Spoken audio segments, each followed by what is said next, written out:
Karaniwan sa ganitong sitwasyon sa industriya ng TV sa Pilipinas, kapag may pinalitang show o biglang tinapos ang isang proyekto, nagiging emosyonal ang fans, lalo na kung invested sila sa love team o story. Kaya may mga banta na hindi na manunood bilang paraan ng pagpapakita ng suporta o protesta. Mas malawak ang dynamics ng love team sa Pilipinas. Yung kilig na nararamdaman nila ay hindi lang patungkol sa script ng kwento. May halo itong pananibik, pag-aalala at pagtuturing na personal na koneksyon sa mga artista. Kaya kapag may biglaan pagbabago, tulad ng pagpapalit ng palibas, parang pakiramdam nila ay may naagaw o naputol sa isang bagay na sinusubaybayan nila araw-araw. Sa totoo lang, hindi na nakakagulat ang ganitong reaksyon ng fans, lalo na kung ang involved ay sikat na tambalan tulad ni Kim Chiu at Paulo Avellino. Natural sa fandom culture na maging emotional at protective ang fans. Kapag may pinalit na teleserye o may pagbabago na hindi nila gusto, ginagamit nila ang social media para ipakita ang dissatisfaction, kaya lumalabas yung mga bantang hindi na manunood. Pero kung titingnan ng mas malalim, valid ang feelings ng fans. Ibig sabihin lang nito, invested sila sa proyekto at sa love team. Pero minsan, overreaction din ito dahil bahagi talaga ng industriya ang schedule changes, ratings at network decisions. Hindi laging nasusunod ang fans. May business side ang TV. Kaya kahit malakas ang fandom, hindi yun ang tanging basehan. Sa huli, babalik din ang karamihan, lalo na kung may bagong project ulit ang Kim Pao. Sa madaling salita, malakas ang suporta pero panandalian lang kadalasan ang boycott threats. Kung pagbabasehan ng ganitong balita tungkol sa fans ng Kim Pao, ang tambalan ni Kim Chiu at Paulo Avellino na nagbabanta umanong hindi manood ng pinalit na teleserye, masasabi kong isa itong malinaw na halimbawa kung gaano kalakas at kaimpluwensya ang fandom culture sa Pilipinas. Una sa lahat, hindi ito simpleng reklamo lang.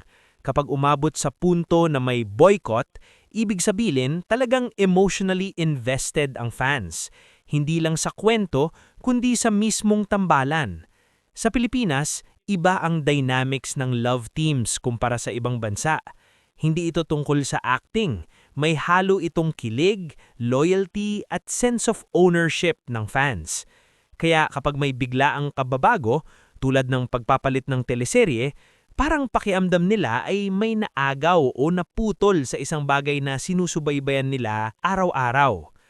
Pangalawa, nagiging outlet ito ng collective frustration. Social media ngayon ang naging loudspeaker ng fans. Dati, limitado lang sa fan clubs o text votes ang pagpapakita ng suporta o reklamo. Ngayon, isang trending hashtag lang pwedeng maramdaman ng network ang pressure. Kaya yung mga linyang hindi na kami manunood ay hindi lang basta emosyon. Isa rin itong paraan para magpadala ng mensahe sa mga producers at executives. Pero kailangan ding tignan ang kabilang side. Ang industriya ng telebisyon ay isang negosyo. Hindi lahat ng desisyon ay nakabase sa kagustuhan ng fans. May factors tulad ng ratings, budget, scheduling at long-term programming strategy. Minsan, kahit malakas ang fandom, kung hindi sapat ang overall performance ng show o may mas malaking plano ang network, magpapalit sila ng programa. Dito pumapasok ang isang mahalagang punto.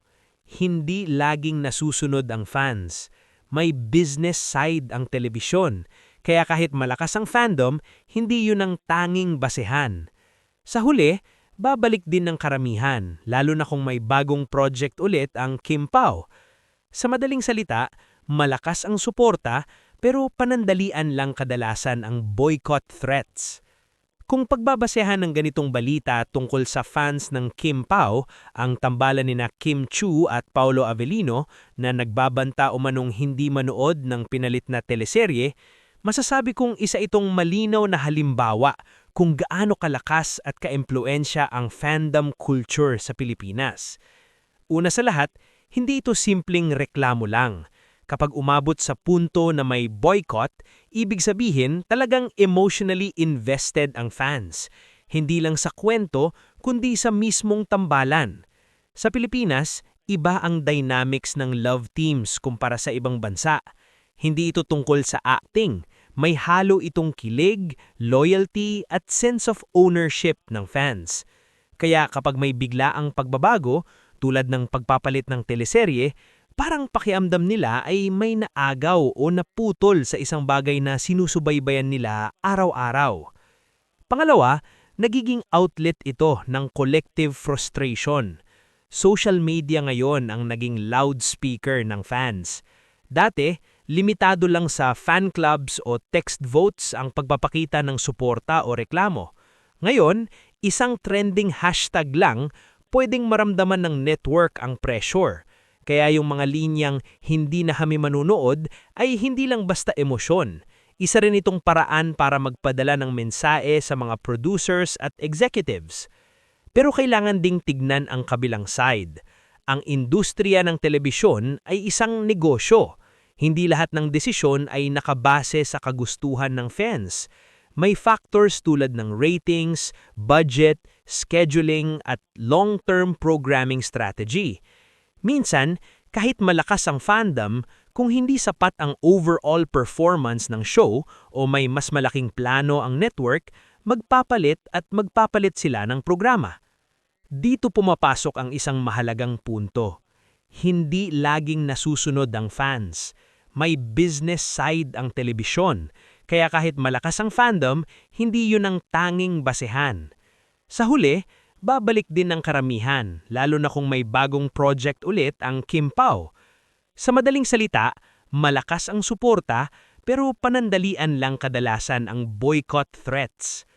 Kung pagbabasehan ng ganitong balita tungkol sa fans ng Kim Pao, ang tambalan ni Kim Chu at Paulo Avellino na nagbabanta umanong hindi manood ng pinalit na teleserye, masasabi kong isa itong malinaw na halimbawa kung gaano kalakas at kaimpluwensya ang fandom culture sa Pilipinas. Una sa lahat, hindi ito simpleng reklamo lang. Kapag umabot sa punto na may boycott, ibig sabihin talagang emotionally invested ang fans. Hindi lang sa kwento, kundi sa mismong tambalan. Sa Pilipinas, iba ang dynamics ng love teams kumpara sa ibang bansa. Hindi ito tungkol sa acting. May halo itong kilig, loyalty at sense of ownership ng fans. Kaya kapag may biglaang pagbabago, tulad ng pagpapalit ng teleserye, parang pakiamdam nila ay may naagaw o naputol sa isang bagay na sinusubaybayan nila araw-araw. Pangalawa, nagiging outlet ito ng collective frustration. Social media ngayon ang naging loudspeaker ng fans. Dati, limitado lang sa fan clubs o text votes ang pagpapakita ng suporta o reklamo. Ngayon, isang trending hashtag lang pwedeng maramdaman ng network ang pressure. Kaya yung mga linyang hindi na kami manunood ay hindi lang basta emosyon. Isa rin itong paraan para magpadala ng mensahe sa mga producers at executives. Pero kailangan ding tignan ang kabilang side. Ang industriya ng telebisyon ay isang negosyo. Hindi lahat ng desisyon ay nakabase sa kagustuhan ng fans. May factors tulad ng ratings, budget, scheduling at long-term programming strategy. Minsan, kahit malakas ang fandom, kung hindi sapat ang overall performance ng show o may mas malaking plano ang network, magpapalit sila ng programa. Dito pumapasok ang isang mahalagang punto. Hindi laging nasusunod ang fans. May business side ang telebisyon, kaya kahit malakas ang fandom, hindi yun ang tanging basehan.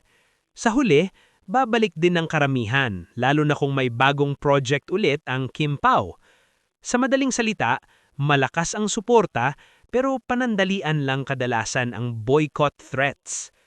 Kung pagbabasehan ng ganitong balita tungkol sa fans ng Kim Pao, ang tambalan ni Kim Chu at Paulo Avellino na nagbabanta umanong hindi manood ng pinalit na teleserye, masasabi kong isa itong malinaw na halimbawa kung gaano kalakas at kaimpluwensa ang fandom culture sa Pilipinas.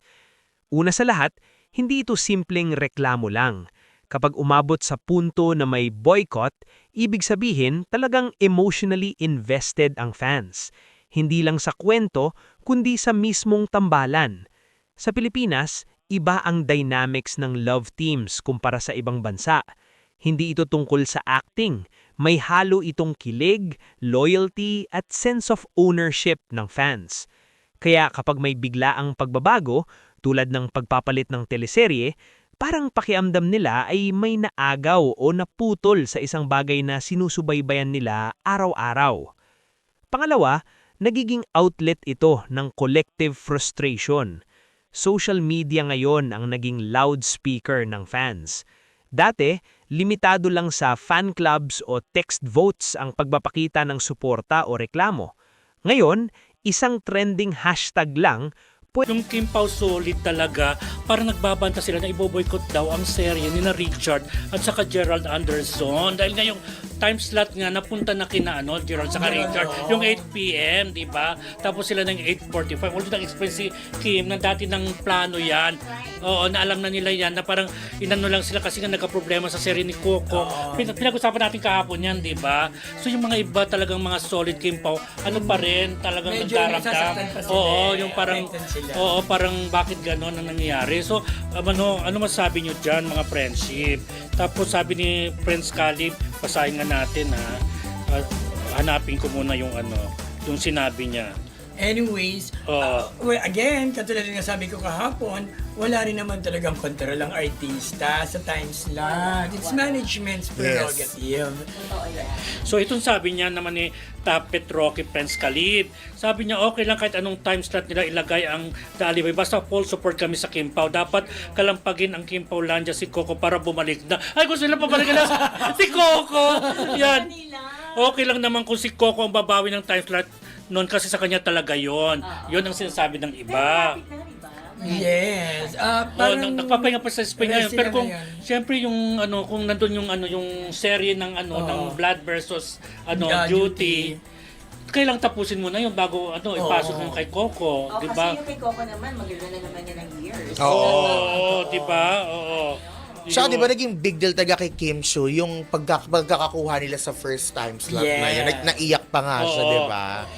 Kasi ito yung mga sinasabi ng iba, basahin natin yung mga iba. Yun, nagpa-announcement pa kayo at may pa-interview pa sa isang news program. Ibabalik nyo din pala ang Kim Pao sa 8:45 p.m. Nagsalpak na lang sana kayo ng movies for 2 weeks. Sobrang kawalan ng respeto ginawa nyo kay Kim Chiu at Paolo Abilino. Tandaan nyo itong ginawa nyo sa Kim Pao. Yan, mga pagbabanta Maraming ng iba. na-hurt, Oo, yung sabi naman ng iba, nakakabastos ang ginawa nyo sa Kim Pao. Sabi nila, sana hindi pinaasa umpisa pa lang, sinabi na nila. Yung nga sabi naman ni Kim, alam na nila.